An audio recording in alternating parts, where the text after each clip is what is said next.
Hello there, good morning and a warm welcome to the AM show. We're coming to you live from GRTS TV, broadcasting for viewers in the Gambia and around the world. My name is Fatu Eli Kamloshi, and of course, your presenter for the early morning show that sets your day in motion, bringing you the best of current affairs, entertainment, sports, and of course, some exciting interviews with the people who matter. Well, we have a lot of interesting issues we'll be looking at this morning. Don't go away, we'll go with a short break. First, looking at our breakfast segment as we revisit our 2020 menu. Do stay.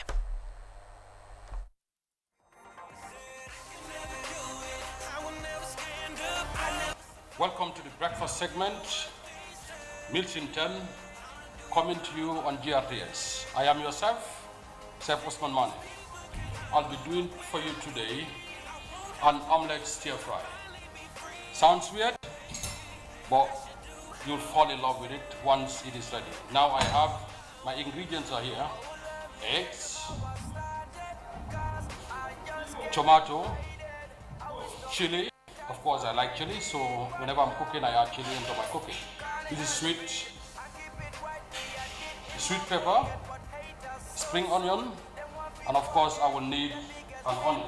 I will cut the onion into tagliatelle kind of shape, and then I will stir fry it with the vegetables. But I need to make billions of vegetables, so that's what exactly I'm going to do. Now I have defeat them. They switch off the light, thinking I'ma fall apart. Well, now be clean, follow the ways of the prophet. I stand with my flute at the middle of the market. See no one and blow up my drum. And of course, I will need some tomatoes. I'll prefer to use the cherry tomato for color, because they have a vibrant red color, so I prefer to use that one. And if these people can't handle the way I do me, I won't have to. Now the vegetables are ready. Now what I'm going to do is to break the eggs into this. I'm going to make an omelette out of the egg, a flat omelette. Make sure your omelette is as flat as possible, because you're going to cut it into. Doubting, they say my sounds are weak and so boring. Well, yeah, still is the countrywide anthem. Here is your eggs ready, 3 pieces of egg. Now I'm adding salt and pepper, just salt and pepper. That's all you need. You're not adding any other thing, because all the vegetables are coming in. Just like a train, I keep on dropping it now. I'm adding oil onto the pan. Just a tablespoon of oil should suffice. I don't care what is heat. I'll pour the mixture into the pan and make sure you spread it as evenly as possible.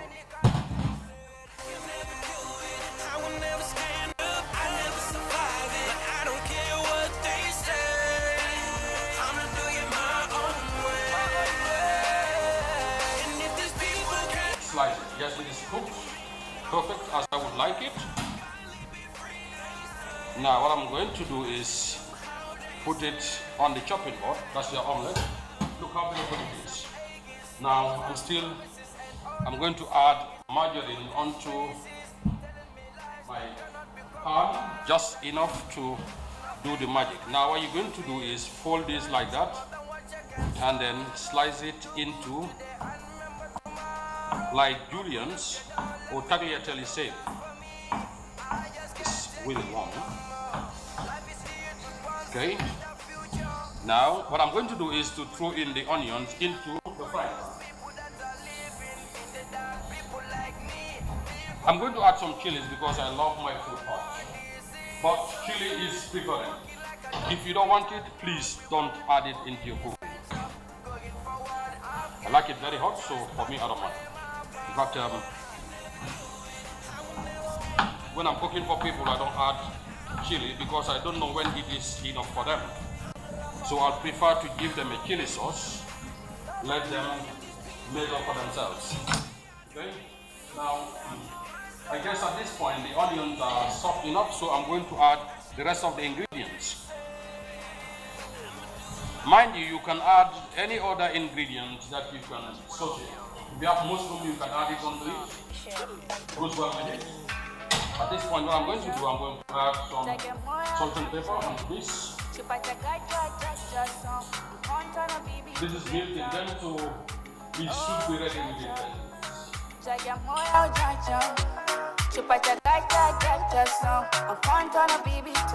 Now at this point I'm going to throw in the omelette that we did before. Oh, this is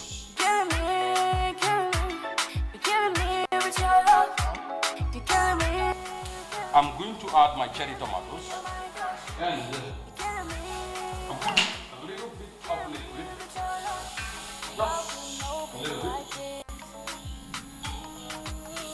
so the seasoning will soak up into the omelette and it is ready. Look how fast it is. I'm going to present this. It is omelette, we can all do it at home, just that it is a different twist of the usual omelette that we know. But believe me, you can do it at home. So simple and fast. And it's I don't wanna play, but you take my heart to run away. Yeah. Oh, Jaja, Jaja moya Jaja, chipata gaja Jaja song. I'm content baby together. Oh, Jaja, Jaja moya Jaja, chipata gaja. yes, sir. Thank you.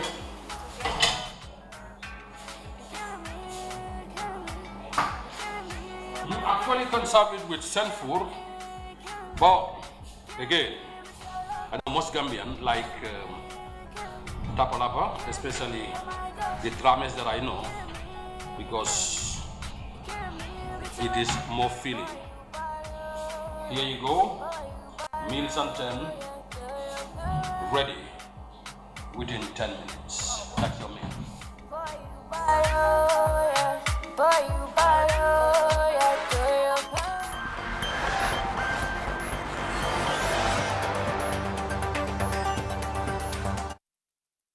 Oh, we always had a good time here actually. Last year with the chef there, Chef Bojang and his crew, always giving us some delicious recipes there. And we look forward to more of that this year as well. But moving on, a former student of the Gambia Muslim High School intensify plans to embark on development initiatives that will help them render more support to their alma mater. Muslim is one of the oldest schools in the country that has graduated thousands of students since its inception in 1975. For more on this development, we are joined live in the studio by Ibrahim Drame and Pa Usman Jaju. Oh, sorry. Right. Okay, we'll rectify that once. In fact, they're already seated here. And welcome to the show. Yes, you were going to say something. Yes. Who is who? Yeah. Thank you very much. Before I say anything, I must praise the Almighty Allah. Alhamdulillah Rabbil Alamin, Alhamdulillah Rabbil Alamin, Alhamdulillah Rabbil Alamin, Alhamdulillah Rabbil Alamin, Alhamdulillah Rabbil Alamin, Alhamdulillah Rabbil Alamin, Alhamdulillah Rabbil Alamin. The Almighty Allah said, when I bless you, you praise me, I add more. This is a big blessing for me. Looking at the number of people who attended Muslim high school, and I'm a privilege to have this opportunity to represent that group, where I must praise the Almighty Allah for giving me that opportunity. My name is Ibrahim Drame, an ex-student of the Gambia Muslim High School, 1988 batch. Thank you for hosting us, and I'm grateful. And I also, viewers, those who are watching us, thank you for thanks to all the viewers, those who are watching us. Right. Thank you very much. Well, you're welcome as well, Mr. Drame. And yes? Alhamdulillah Rabbil Alamin. My name is Waka Mas Mbai. Okay, well. I am 81 batch. Actually, we are the first graduates of the school. Interesting. And I belong to a group called Pioneers. That is the first group that graduated. I represented all of them, and I'm also here to advocate for the federation which we are representing. We have everywhere we have groups coming in, and then now we've created a federation to represent or regulate all of those groups. So like an alumni that you people have formed, or? It's not necessarily an alumni? Yeah, absolutely it is. But then, like I said, from 1981 to date, Yes. we have every group that graduates has organized themselves to form an association. And out of all those associations, we've created a federation. The federation is like the boss or the cabinet arm of all those associations. So we are here to advocate for those causes, myself and Mr. Drame, my brother. Very Thank well. you so much. All right. Thank you so much and welcome. You're welcome as well. Mr. Drame, let me just shift to you and start this conversation. Let's briefly go back in time. Tell us more about your year in particular, and what was more interesting about your year that you think adds so much value to this crusade that you've taken on? Thank you very much. I like that question. Yeah, 1988 badge is a very interesting year. In fact, we are blessed to have a president in our midst. The current president is part of the 1988 badge. You mean the president of the Gambia? Yeah, His Excellency Adam Barrow. Oh, nice. Yes, he is a badge of 1988 too. Okay. And the badge, we are blessed with so many successful past students. We have the current Minister of Trade was also a 1988 badge, Mr. Sidi Keda. Nice. We have a hotelier called Musa Seka, Metsi resident. The name goes on, the list goes on. We have so many prominent people in our badge. Myself, I'm a senior civil servant. Right. Praise be to the Almighty Allah. We have done a lot. Our badge was very outstanding. We were able to produce very excellent results, leading to a very successful, leading to the paving of a very successful way for all of us in our life. Interesting. So the president, I hope he's aware of this as well. Is he part of it? He should be. Yeah. In fact, let me just add this to the conversation. Like my colleague said, we already have our 1988 badge. We call MHS class of 1988, which I am the president, fortunately for me too. This was formed in 2017-18. Yeah, the badge has been doing a lot since its inception, and every year we normally organize functions, and it rotates. We started in 2018, and then we had one hosted by a lady, Aja Fanta Sane. Okay. In 2019, it was hosted by our good brother, Mr. Musa Seka, at Metsi residence. The recent one, Mr. Seka. Okay. Yeah, the recent one which we just had was hosted by His Excellency the President at State House. So I thank him for that. I thank all of them. Right. So it was quite enjoying, and this one was very memorable because it will be because you have the president and not you have only a that, hotelier, but we also invited we have already invited all the ex-students from 81 up to the last batch. Nice. So it was quite interesting, and I would also like to thank the two ladies, the first lady and the first lady Fatimata Baro and lady Sadio Baro.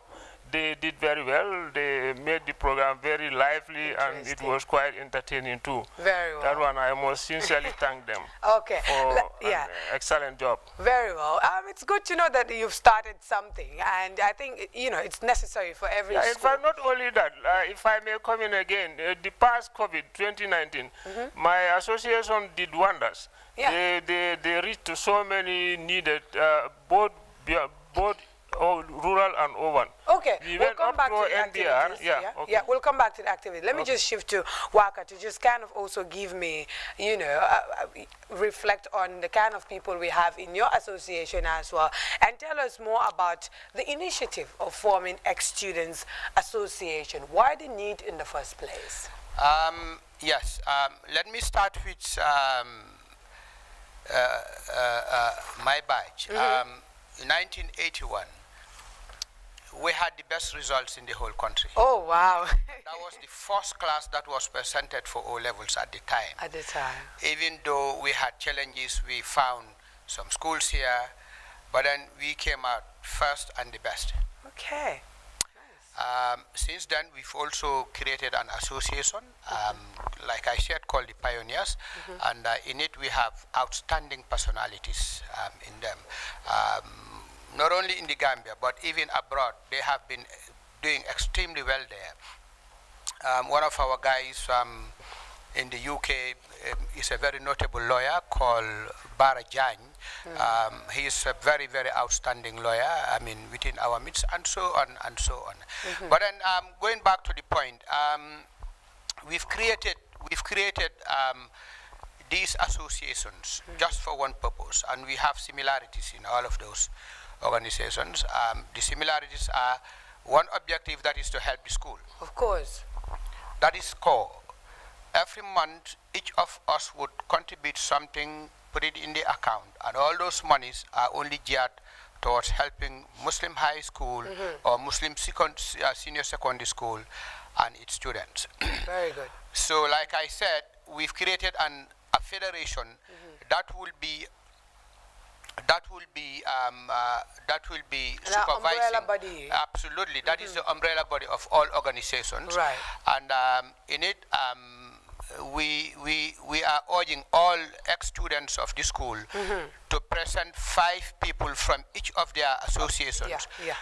Go with the list to the school, deposit it with the principal, and then those 5 people will be called in into the General Assembly, and then from this we will be doing our work effectively, so that anything that is discussed or agreed will filter down to all those organizations. Very good. And then please let me also add that Muslim High School, which is now Muslim Senior Secondary School, is on the verge of relocating to Brusubi Phase 2. For the school itself? Yeah, the school itself. There is a new facility that is built. Very good. In fact, very outstanding. One of the best. They will start moving out of Banjul to Brusubi Phase 2 by April. And who built the school? Well, I am told it's Holland Foundation, but for the Ministry of Basic Education and Ministry of Basic Education gave it to Muslim High School, gave it to Muslim Senior Secondary School. So by April as well, we are very confident that the President will grace the occasion to do the official opening for us. So we want all ex-students of Muslim High School to prepare themselves, come out in large numbers to come and support this cause. Yeah. Let me just shift to you again, Mr. Drame. I mean, it's always interesting because I do know that Andaus also, the alumni, is also trying to do something similar. So it's good that, you know, ex-students are finding the need to give back. So in terms of giving back here, Mr. Drame, what in specific are we talking about? Well, giving back could be both in cash and kind. Like I said earlier, we were giving some for cash. In fact, we wanted to chip in for the current we wanted to give some support to the school, but because of their location, we were asked to hold on. So that we don't have to invest in less than few months and the school is out of Banjul. Yeah, we had that intention. We've been to the school, myself and some of my executives. We went there and then we met the principal and then he explained to us their urgent needs. So we wanted to address them. Key among was the toilet facilities. But because they are moving, and these are capital intensive, if we want to spend and then leave it like that, it doesn't make sense.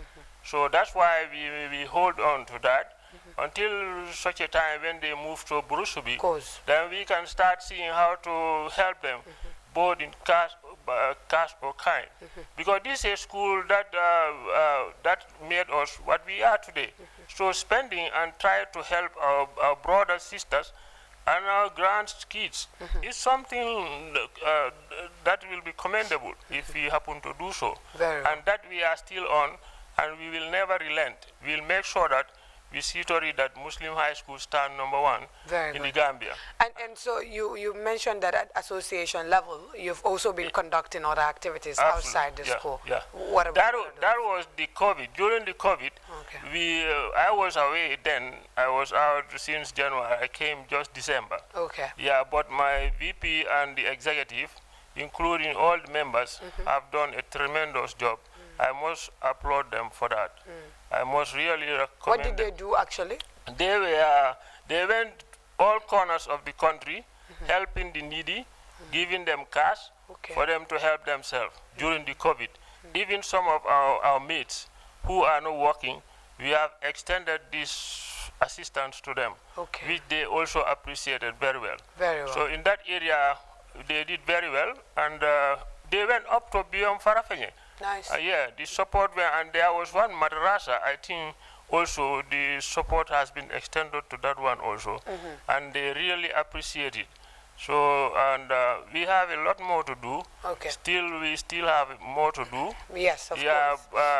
And we hope we'll do much better, inshallah. Right. Mr. Waka, let's talk about also how, efforts are in terms of having a coordinated approach to solving the main issue, which is going to be how to help the school. I don't know if that's what is your core objective as an alumni association. Tell us, how is that going? Because even though you are, divided into batches, you've established association according to that way, there's also need for a coordinated effort. You've mentioned the umbrella body. So tell us, in that stance at the coordinated level, what are some of the key areas you'll be looking at in the coming months? We're here representing the federation. Like I said before, the federation is the umbrella body of all associations. We want to coordinate our efforts to make sure at least we all contribute similarly. Like for instance, he mentioned about toilets. If we are to do any rehabilitation on the toilets, we will discuss it at the level of the federation, and that will filter down to all other associations, and every association will come and chip in something. So this is how we intend to do it. Associations from 1981 to date is about close to 39, 40 associations, which we'll be regulating. So we want to make sure that at least our efforts are all controlled, they are all coordinated effectively and very controlled, so that whatever we want to do, we will all do it collectively as a group. Now let's talk about why this intervention is in fact urgent. How would you gauge the operation of the school now compared to previous years, the times that you maybe were there, and those that followed soonest? Okay, look, a school cannot just be run depending on the subventions that they receive from government. They have to be supplemented. That is why we have decided that at least all of us are now matured people, very responsible. At least we thank God for being responsible people and then making out something in life. So that we said to ourselves, look, it is because of the school that we are what we are today. So let us, every month, let us all try to chip in something. At least this is a reward to what the school has been doing for us. I mean, we all stayed in that school for 5 years. They have prepared us, they have helped us in life, they give us the education that is required. And because of that, we want to say a big thank you to the school and try to give back to the school. This is what responsible people do now in societies. Whether you are in business or whatever you are, try and give back to society what they have given to you. Muslim High School gave us everything that we have. So we all decided to give back to them what they have invested in us. Very well. Let me come back to you, Mr. Jam. Yes, you wanted to say something on that. Yeah, well, like you said, the school has faced some challenges because of its location in Banjul during these past years. Because as you rightly know, that Muslim is next to the GPA, is far from the center of the capital, Banjul. And also, there was a time when there was a storm that uncovered the roof. So that also affected the registration of students. To be quite candid, at the moment, the number of students registered at Muslim have dropped significantly. because of all those issues surrounding it. So, and also the looking at it, you will see that the intake for Muslim high school is very sad that now you have very high low grades that normally go up, they normally absorb, because the good grades, they don't want to go to Muslim because of the location and some of the issues surrounding the school. And maybe resources Yeah, as well. and as well, yeah, you're quite right. But the main problem is the school's location and its current condition. Okay. So, but we hope now with this new edifice and this magnificent structure, Could at be Brooksville, rebranded. we'll have a very good number of students who will want to join the school. And we, in fact, and also with our support, the ex-student, we want to make sure that we are on top. We want the least grade to be aggregate 10 or 12. Oh, wow, Yes. interesting. With the coming of this structure, definitely, nice. and it's quite it's possible. Yeah. With what we're going to with Would our you say the intervention. teachers, would you say the qualified teachers are there as well? Yeah, and that was also a problem. But you know, it's human nature. I'm sure this structure alone and the location will be able to attract even teachers, qualified teachers, who would want to be part of the school. All right. Yeah, I'm very much sure about that. And we want to make sure that that is even of great concern to us.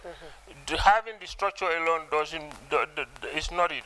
We want to have very qualified teachers too in the school, so that they can be able to start producing. Like Muslim before, we want now Muslim now to be even better than before. Very So good. this, with our help and the government, we thank the government also for this intervention. We are very much grateful to them, the minister and his team. Definitely, we are very happy. They're doing good. And we thank the Ministry of Basic Education, from the minister to the bottom.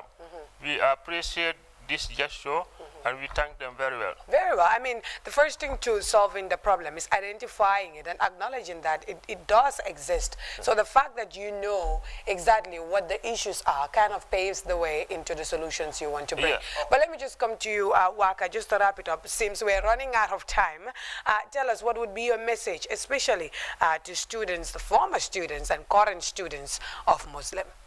Okay, before coming to that, let me just buttress on what Briefly, my yes. colleague has said. I think you've heard of the Port Extension Project, which is taking most of Banjul South, including Muslim High School. That is one of the reasons why the school is relocating to Bruceby Phase 2. Number 2, there is a serious population decline in Banjul. People are moving out of Banjul. Banjul is now becoming a commercial capital. So for us, especially where the school is located, which is at the south end of Banjul, we feel it is not conducive. The environment is not conducive for the school to be there up till now. So that is why the board of directors of the school and the school management, led by our able principal called Mr. Marong, and the chairman board of directors called Mr. Alaji Babu Mbai, they took the initiative with their entire team, convinced government to help them get that school. Alhamdulillah Rabbil Alameen, with the intervention of all the ex-students, the president, all of them, we all work hand in glove to make sure that at least we were able to identify the school. So coming back to what you said is what I am to say to ex-students. I am appealing to them to come and join the organizations. There are batches that have not yet organized themselves to become organizations or associations. We are appealing to them to organize themselves, talk to each other, form an association, go and register it officially, and then send 5 representatives of your groups to the school, and then those 5 will be part of our General Assembly of the Federation. I am also appealing for each and every ex-student to make sure at least the little you're having, take out something, make it a contribution to help the school. Like I said, government cannot do it alone. Our stand here is to help the school regain the lost glory.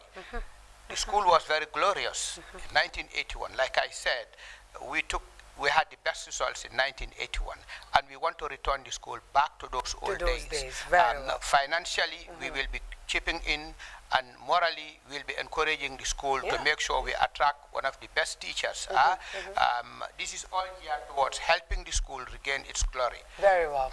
Interesting things you've mentioned. Just to wrap it up as well, Mr. Drame, in just 20 seconds, tell us what would be also your advice to intending, students who want to study at Muslim High and those that are already there as well. Yeah, my advice to them is to be very serious with their education.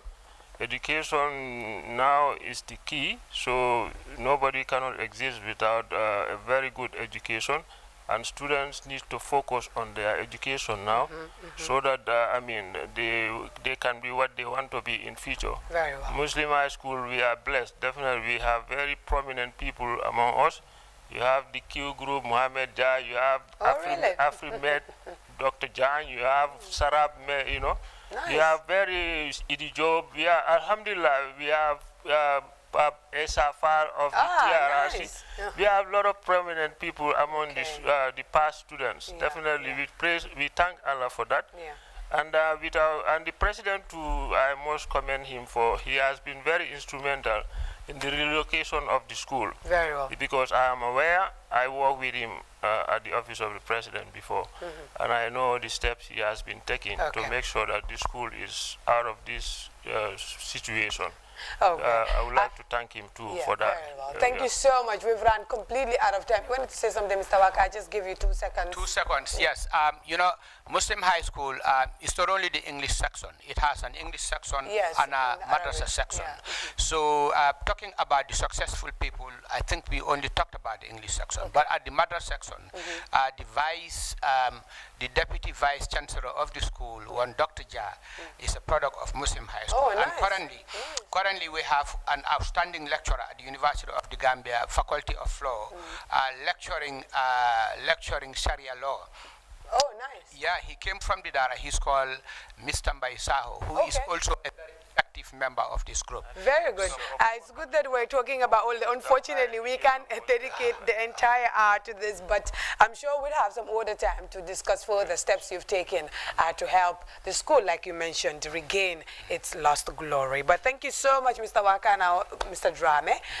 Good efforts you're doing there, and we hope a lot of other alumni can also emulate what you've just did. Thank you so much once again.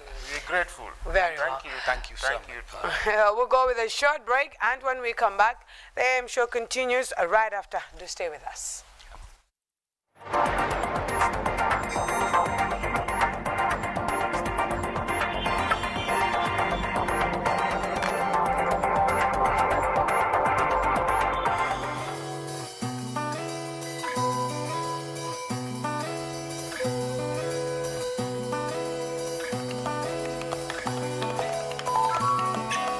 Hello and welcome to another session of Coffee With. I am your host, Saina Bujai, and with me today I have a woman of many titles, I may say, because she's a mother, she's a biologist, and she's also a founder of her own company. So I won't tell you her name, but I'll let her do the introduction herself.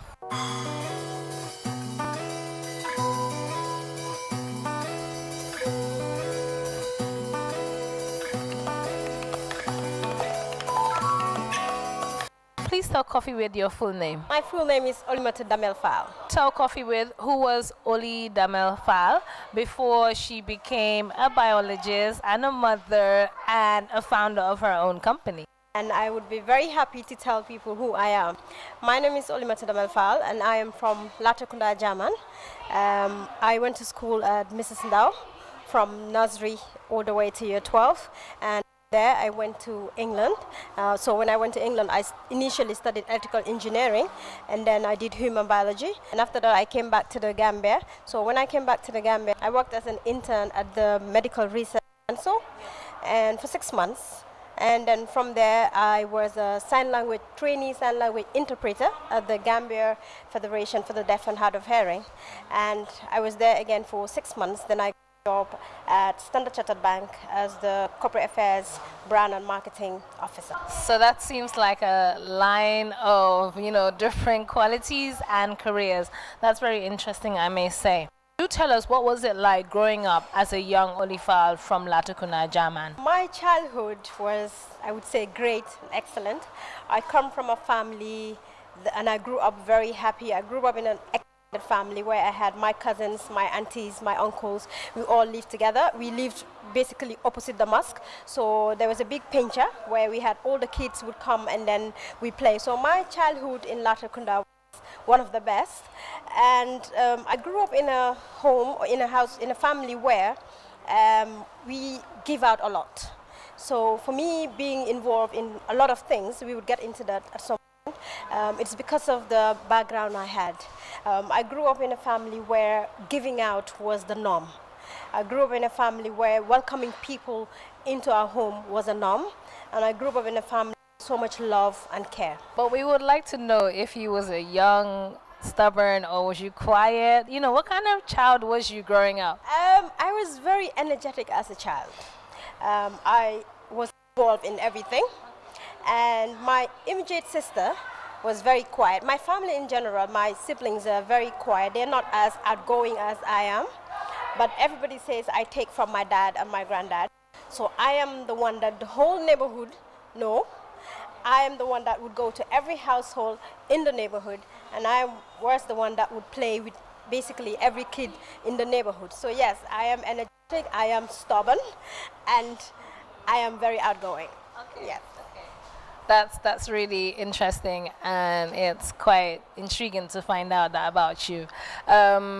You've mentioned that you have a reason why you were involved in so many, you are involved in so many organizations, and that's what my next question is. To tell us what inspired you to venture into many organizations, i.e. the Cancer League Association, we have the Young Mums, and now you have your own as well. So we'll talk about your own later on, but just tell us what inspired you to get involved in so many different sort of organizations. That's a question I would happily answer. As I said, I grew up in a family where we give out. So I remember, because we live right opposite the mosque, every Friday we used to give out what's called sarah. So, and I remember the kids, the minute we say Assalamu alaikum, everybody would run to Falen to come and collect the sarah. So the sarah started with 10 bututs, then it was transu, it was tlali, it was $1 cents. And every child would come and take that sarah and then go and buy grown soup in the neighborhood. And then I also grew up seeing that we had a big bowl of rice that we give out to people. We just had the bole hale gori and bole hale jigeni, and anybody would come in and just eat from the bowl. So it wasn't just for us that lived in the house, but it was pretty much for everybody who just didn't have food to eat. You're welcome into our home to eat. And then my granddad was the Alcalde of Latrikunda, may his soul rest in peace. And my grandmother, Aji Fatunjai, as well, was known as a giver. And my dad, I would say my dad, Pa Omar Fall, that's what he instilled in us. I remember my mom, we're 4 in number, we're 4 siblings, 4 girls, actually we're 5, 4 girls and a boy. But my mom, in our house we had over 10 people, 10 girls sleeping there at the same time, because all my cousins and my cousins and sometimes even friends would come over the house. So I always knew and had the culture of sharing. So my involvement pretty much with all these charities started from when I was very young. And as I said, I just know giving back, and I know sharing with people the little that I had. I remember my dad would sometimes say, "Mailen ko ñi yen ngeen tok ni ngeen am lenen." So that's what the culture that was instilled in us. Then I had a friend, Boss Ngom. He was partially deaf, so he would come to the house every day. So I had friends from different areas. Everybody, as I said, all the kids in the neighborhood were my friends, and they were not very fortunate, I would say, as I was. And I would go to their houses and I see how they were struggling every day. So the little that I had, I would always share with them. So my friend Bosngam was partially deaf, and because of him, I would go to the deaf school all the time. Then I had a lot of deaf friends.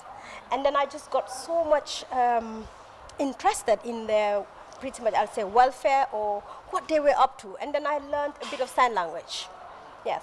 So me growing up and then being part of all of this, it's very normal. But then let's take it with the. Initially, I was volunteering at the Gambia Federation for the Deaf and Hard of Hearing as a sign language interpreter, and then I get to interact with all these little kids who were deaf, and then you should see me, them. You're thinking, oh wow, how old is she? You know, and then but then that's what I enjoy. Then the Young Gambian Moms was started off as a Facebook. It was a Facebook page where young moms would just come in and explain their problems. So it was started by my friend called Rabia Tisise. And then one day we sat and said, why don't we set it up as a charity where we can give back? And I was like, why not? Yeah. Yes, why not? And then that's how it just started. And it's been 2 years now. And pretty much we have helped out a lot of people from taking some kids to Senegal for them to get treatment and also paying for medical attention to some here in the country. And also we provide a lot of clothes and feeding to kids. And I would just have to mention this lady called Abisa Damfa. She gives back a lot to the charity. Yeah, she would send us a lot of things, and I mean, it's so broad. It will take me a whole day to actually sit here and talk about that. But then, yeah, the Cancer League, that just started. Because Young Gambian Moms, every year we celebrate Breast Cancer Month, which is October. So this year we decided with other people and said, before we each individually do our little activities, why don't we come together? So that's how the Cancer League was born. Yeah, so it's a group of 10 charities who actually came together and said, before we do little things on the corner side, why don't we all come together, because more law, more dollar, and it will be more effective if we collaborate. So that's how it started. Yeah. That's true.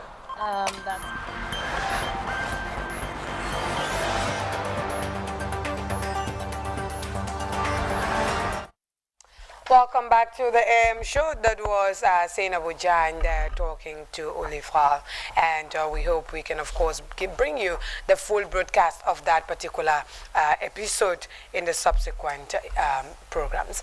But now we move on to other issues now, because a non-profit organization dubbed African Center Ireland is an African diaspora-led organization in Ireland and the Gambia. Now, in the Gambia, the organization focuses on livelihoods, environment, entrepreneurship, and capacity development. For more on that, we're joined in our studios by Mbemba Jabi, Executive Director of African Center Ireland. Welcome to the AM show, Mr. Jabi. Thank you very much for having me. Now, Mr. Jabi, give us a detailed information on how the need for setting up this organization came about. The Africa Center was started in 2019 years ago by African diaspora in Ireland, and at the time they want to address the representation of Africa and Africans in Ireland, because most of that information has been fed by the international NGO through their fundraising, and we all know that international NGOs in their fundraising sometimes is not actually a good representation of Africa and Africans, because they use these black baby syndromes, people with disease, poverty, and starvation. So the African diaspora were not comfortable with that, and they decided to form an organization whereby they can represent themselves to give the true picture, and also what Africans are doing for themselves in terms of development and other areas that the Europeans will not know. Okay. So since then, it turned to development education. We prepare material for schools, and then we also engage in teacher education, because like the Africans are growing the numbers, but the representation is not in the school system. And the children were worried about that, because the teachers don't know what to say to them. And that's how it started. So then, but the challenge was that the international NGOs were saying to us that, well, you are saying that we shouldn't put this children's face on fundraising, but what are you doing yourself on the continent? So that's how we decided to actually come to the Gambia, because this is our first intervention in Africa, and we chose the Gambia because, of course, I'm a Gambian as well, and then we want to actually get into development. And this is a West Africa office for the Africa Center as well. Right, very good. So tell us, as an organization, what are some of your core values? Our core values are actually on human rights, development from grassroots, but also to give the voice to the African diaspora to represent themselves instead of other people doing that. And we believe that young people also have they need to have a say in terms of development of where they are, but also they need to be empowered to represent themselves. But also gender gender equality is something that we advocate a lot in terms of getting women into position, but also decision making. And also Africans anywhere need to be aware of what their potentials are. So those are the core values that we have, but it's all based on rights-based approach as well and bottom-up. Okay. Now, this is an African initiative. Have you done or had any engagements in Ireland there before coming back home? Ireland, I mean, for Africans living in Ireland. Yeah, Africa Center is a membership organization. Almost every African, whether it's a group or individual, can become a member of the Africa Center. And then we work on entrepreneurship and then integration, inclusion. But we do a lot of capacity development for the African diaspora there, because at times people don't know this, but like even if you apply for a job, your name actually disqualify you. Because it sounds different to the typical Irish name. So we go through that, and we have employability, whereby we'll help people to do their CVs, interviews, job sites. So if you have an interview, we actually do a mock interview as well. And we can even ring employers on your behalf, so that at least they know that you are linked to an organization, to give them that courage that this person has the skill. Because sometimes the qualifications we have here are not recognized as well. So we tend to make sure that the person they are looking for has the skill. So we do a lot of work with the African diaspora in Ireland. Very well. So now you have done some sort of findings, I'm sure, to know exactly how to intervene. Tell us how you arrived at the conclusion to focus on areas like livelihoods, environment, entrepreneurship, among others. In the last 2 years, actually, we are still in the process of finalizing what we are going to do. Okay. The Africa Center is totally different from any international NGO, in the sense that we are actually putting into practice the public-private partnership, the PPP. And then at the moment, we are actually based in a government department. We didn't come to rent somewhere and say that, okay, this is what we are going to do, but we are based in the Department of Community Development. And then we had done a lot of consultation in the last 2 years. All right. And during that, we met with ministries, government department, the civil society, young people, women, to identify, because first, we don't want to do anything that other people are doing, but also whatever we are doing, there could be sustainability, replication, but also people feel ownership of interventions that we are doing. So for that being the case, we have identified these areas based on the consultation we had with people. Okay. There's a lot of entrepreneurship training here, but we think that we can change things better. And the environmental situation, we know that is global. And then we can actually do better from an African diaspora perspective. Do you have a way of coming in that dimension? Yeah, we at the moment we've kind of finalized. For example, the environment. The idea is that we will plant 2 million trees based on the population side of the Gambia in the next 3 years. Okay. In terms of youth entrepreneurship, our target is that by the end of the 3 years, 100 young people will actually start their companies, and they will be employers instead of employees. And then also in terms of capacity development, we are working with the multidisciplinary facilitation team. These are civil servants based in rural communities. So we'll work with them, because like they are engaged in VDC training. The CBO, the VDCs are village development committees, the CBOs, community-based organizers, but ward councillors as well. We personally feel that this engagement with them should be all year round. It should not be only training VDCs how to manage themselves, but how to generate funds. At the moment, there's a lot of diaspora out there who wants to actually do community development activities in their communities, but the VDCs can tap into that. So we want to train many hundreds of these VDC members in 5 regions. That is URR, CRR, North Bank region, West Coast region, and Lower River region. So these are the regions we have targeted at the moment. All right. So when was the organization established, in fact? It was established in Ireland in 2000, but in the Gambia here, it's 2018 December. Okay, so 2 years ago. Yeah. In the short term, what are your goals? Our goals at the moment is that we actually 2 weeks ago we actually start implementing few things. We trained 15 MDFT, the multidisciplinary facilitation team members in Brikama, on identifying program areas, but also for them to actually understand where we are coming from as an organization. And we are going to do the same thing in Basse in 2 weeks' time for 15 MDFT members. But like in terms of the youth unemployment, our target is like the 100 I mentioned. We already start working with young people in Brikama, and at the moment we are on a tour kind of, because we have people from Brussels who actually fund all these activities, this need assessment for us. Yeah. So at the moment we have Marina and Crestel from the Africa Europe Diaspora Development Platform with us. So the immediate results would be these MDFT trainings for them to identify, for us to identify the areas, and we just develop a 3-year program in the areas that you mentioned, and then we have a benchmark we want to achieve in the 3 years. Very well. Before I let go of you, I know you've mentioned some Brussels there. I was going to come back to partnerships. Have you identified local partners that you want to collaborate with in the near future? Yeah, actually our local partners, first of all, are going to be government departments. We are based in the Department of Community Development. That's where our office is based, and the Department of Community Development is actually the department that we are going to work closely. But agriculture, in the sense that part of the livelihoods, we are introducing potato growing here. It's already happening, nice. But you know, in Ireland there are 15 varieties of potatoes. Oh. And then we are actually going to work with the Ministry of Agriculture in Ireland and the Ministry of Agriculture here, but also bring Irish farmers to actually work with the Gambian farmers. And then, of course, we are going to work with the Ministry of Environment for forestry. And agriculture, in fact. So, the agriculture, Ministry of Agriculture, we are going to work with them, Ministry of Environment for tree growing. But not only tree growing only, but we want to also encourage ecotourism. So we are going to work with community forests, people who have their community forests to engage in ecotourism.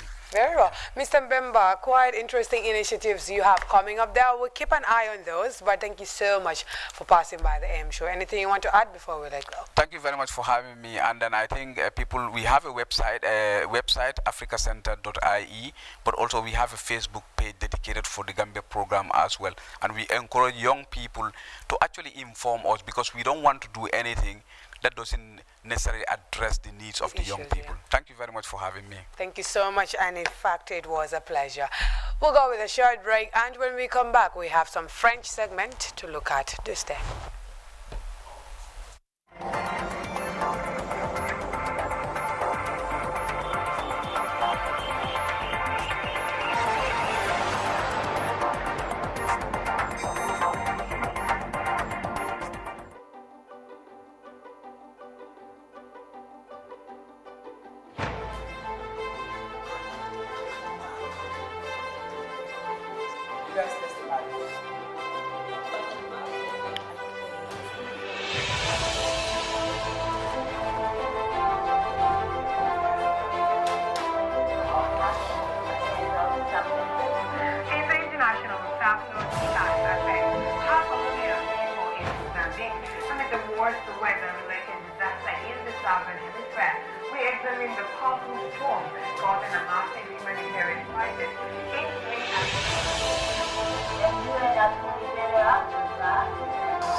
Welcome back to the AM show. We'll now turn our attention to some French. We have a French correspondent here, Madame Ramata Bah, to take us through some of the major happenings in French. Ramata, bonjour, bienvenue. Bonjour Fatou Elika Mouloussi. Bonjour chers téléspectateurs sur votre chaîne leader, la GRTS, avec votre segment en français sur votre programme am.SHOW. Nous commençons par les législatives contre l'Assemblée nationale sur les terres, et le gouvernement régional a rencontré les représentants du Conseil sur l'état de leurs activités et les états financiers vérifiés dans les années 2017, 2018 et 2019, qui doivent être soumis à la Chambre législative.